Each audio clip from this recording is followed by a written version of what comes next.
মানুষের লোভ বড়ই ভয়ঙ্কর।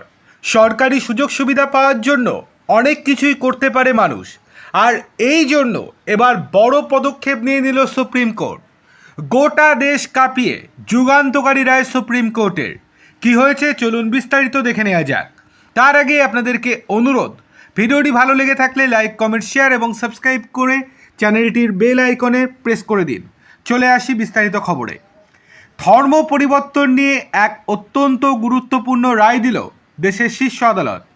সুপ্রিম কোর্ট স্পষ্ট জানিয়ে দিল, হিন্দু, শিখ বা বৌদ্ধ ধর্ম ছাড়া অন্য কোনো ধর্মে দীক্ষিত হলে কোনো ব্যক্তি আর তপশিলি জাতি অর্থাৎ শিডিউল কাস্ট হিসেবে নিজের দাবি বজায় রাখতে পারবেন না। অর্থাৎ খ্রিস্টান বা ইসলাম ধর্ম গ্রহণ করলে ওই ব্যক্তি আইনিভাবে তপশিলি জাতির জন্য নির্ধারিত সাংবিধানিক সুরক্ষা এবং সুবিধাগুলি আর পাবেন না। আদালতের পর্যবেক্ষণ, বিচারপতি পি.কে. মিশ্র এবং বিচারপতি এন.বি. আঞ্জরিয়ার বেঞ্চ অন্ধ্রপ্রদেশ হাইকোর্টের পূর্বতন একটি রায়কে বহাল রেখে এই সিদ্ধান্ত জানায়। আদালতের পর্যবেক্ষণ অনুযায়ী সংবিধানের অনুচ্ছেদ অনুযায়ী কেবলমাত্র হিন্দু, শিখ এবং বৌদ্ধ ধর্মাবলম্বীরাই তপশিলি জাতির অন্তর্ভুক্ত হতে পারেন। যদি কোনো ব্যক্তি স্বেচ্ছায় অন্য কোনো ধর্মে যেমন খ্রিস্ট ধর্মে বা মুসলিম ধর্মে ধর্মান্তরিত হন এবং সক্রিয়ভাবে সেই ধর্ম পালন করেন, তবে তিনি স্বয়ংক্রিয়ভাবে তপশিলি জাতির মর্যাদা হারাবেন। মামলাটি গড়ে উঠেছিল অন্ধ্রপ্রদেশের বাসিন্দা চিন্তাড আনন্দ নামে এক যাজককে কেন্দ্র করে।